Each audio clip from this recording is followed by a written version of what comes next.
नमस्कार, I am Urmila Yadav, assistant professor MJ College Bhilai. आज का टॉपिक है Skinner's operant conditioning theory, subject psychological perspectives of education, class MEd. अब हम यहाँ पर देखते हैं Skinner's operant conditioning theory, Skinner का सक्रिय अनुबंधन सिद्धांत। सबसे पहले हम रूपरेखा सिनॉप्सिस को समझते हैं। पहला, introduction. Operant conditioning theory of operant conditioning explanation reinforces the main basis of operant conditioning. Skinner's experiment on rat, experiment on pigeon, educational importance of theory of operant conditioning. प्रस्तावना। सीखने के साहचर्य सिद्धांत एसोसिएट थ्योरी अर्थात उद्दीपन अनुक्रिया SR श्रृंखला में अमेरिकी मनोवैज्ञानिक वीएफ स्किनर ने सक्रिय अनुबंधन की अवधारणा को प्रतिपादित किया। स्किनर एक व्यवहारवादी मनोवैज्ञानिक थे।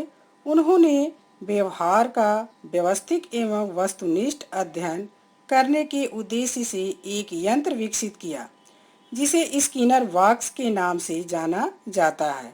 इस यंत्र के माध्यम से उन्होंने अवलोकन विधि का प्रयोग करके चूहे और सक्रिय क्रिया प्रस्तुत अनुबंधन की व्याख्या theory of operant conditioning explanation. सक्रिय क्रिया प्रस्तुत अनुबंधन कई नामों से जाना जाता है। एसआर थ्योरी, नैमित्तिक अनुबंधन सिद्धांत, कार्यात्मक प्रतिबद्धता का सिद्धांत, सक्रिय अनुबंधन का सिद्धांत, अभिक्रमित अनुदेशन का सिद्धांत। स्किनर ने इस प्रकार के व्यवहार को क्रिया प्रस्तुत व्यवहार तथा इस प्रकार के व्यवहार को सीखने की प्रक्रिया क्रिया प्रस्तुत अनुबंधन कहा जाता है। इस प्रयोग से समझा जा सकता है कि यदि चूहे को लीवर दबाने से घंटी दबाने से भोजन प्राप्त नहीं होता तो वह लीवर दबाने की क्रिया नहीं सीख पाता। स्किनर ने इस प्रयोग के आधार पर बताया कि व्यवहार की पुनरावृत्ति व परिमार्जन उसके परिणामों द्वारा निर्देशित होता है। व्यक्ति व्यवहार को संचालित करते हुए तथा उसे हमेशा बनाए के लिए परिणाम को सहारा लेना पड़ता है। प्राणियों में दो प्रकार के व्यवहार पाए जाते हैं, अनुक्रियात्मक व्यवहार और दूसरा है सक्रिय व्यवहार। अनुक्रियात्मक व्यवहार इस प्रकार का व्यवहार को उद्दीपन के प्रत्यक्ष नियंत्रण में रहते हैं तथा इनकी प्रकृति अनैच्छिक होती है, जैसे प्रकाश पड़ने पर ब्लॉक का झपकना होता है। दूसरा होता है सक्रिय व्यवहार, ऑपरेंट बिहेवियर। इस प्रकार के व्यवहार में उद्दीपक उसे नियंत्रण ना होकर परिणामों पर नियंत्रण होते हैं तथा इसकी प्रकृति स्वैच्छिक होती है, जैसे हाथ पैर को पुनर्बलन सक्रिय अनुबंधन का प्रमुख आधार है। Reinforcer the main basis of operant conditioning. पुनर्बलन का से आशय है कि शिक्षक का ऐसा व्यवहार जिससे छात्रों का शिक्षण कार्य और प्रश्नों का सही उत्तर देने में प्रोत्साहन हो। पुनर्बलन एक ऐसी प्रक्रिया होती है जिसमें छात्र यदि कोई शिक्षण कार्य कर रहा है तो शिक्षक उसे शाब्दिक और अशाब्दिक रूप से पुनर्बलित करता है। इससे बालक की प्रतिक्रिया शक्ति को बढ़ावा मिलता है। पुनर्बलन का प्रयोग तभी किया जाना चाहिए जब बालक किसी प्रश्न का उत्तर ठीक प्रकार से न दे रहा हो।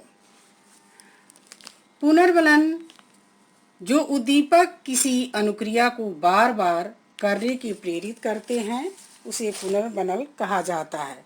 पुनर्बलन दो प्रकार का होता है, घनात्मक पुनर्बलन और दूसरा है ऋणात्मक पुनर्बलन। घनात्मक पुनर्बलन का अर्थ होता है कि घनात्मक पुनर्बलन व्यक्ति को अनुक्रिया करने में सहायता देता है। घनात्मक पुनर्बलन से अनुक्रिया को बारंबार की संभावना बढ़ जाती है। प्राथमिक आवश्यकताओं की पूर्ति, पुरस्कार, प्रशंसा आदि का घनात्मक पुनर्बलन कहा जाता है। दूसरा है ऋणात्मक पुनर्बलन, निगेटिव रेनफोर्सर। ऋणात्मक पुनर्वलन के कारण व्यक्ति किसी विशिष्ट क्रियाशीलता से स्वयं को दूर रखता है। जैसे यहाँ हम देखते हैं इन स्किनर द्वारा किए गए प्रयोग, चूहे पर प्रयोग और कबूतर पर प्रयोग। सक्रिय अनुबंधन को समझने के लिए स्किनर ने चूहे और कबूतर पर प्रयोग किए। प्रयोग के लिए स्किनर ने अपना एक विशिष्ट उपकरण तैयार किया जिसे स्किनर बॉक्स कहा जाता है, जिसमें चूहे पर प्रयोग किया। कबूतर पर प्रयोग करने के लिए अलग तरह का पिजन बॉक्स बनाया। चूहे पर प्रयोग, स्किनर ने बॉक्स 12 इंच का एक बॉक्स बनाया और बॉक्स में एक दीवार, एक लीवर लगाया और बॉक्स में एक खाने का प्लेट रख दी और लीवर दबाने से प्लेट में भोजन आ जाता था। स्किनर ने एक सफ़ेद चूहे को बॉक्स में बंद कर दिया और वह चूहा जो था भूखा था। बॉक्स में जाते ही चूहा उछल कूदर करने लगा। अनायास उसकी पैर क्या हुआ, लीवर पर जहाँ घंटी है वहाँ पर दब गया।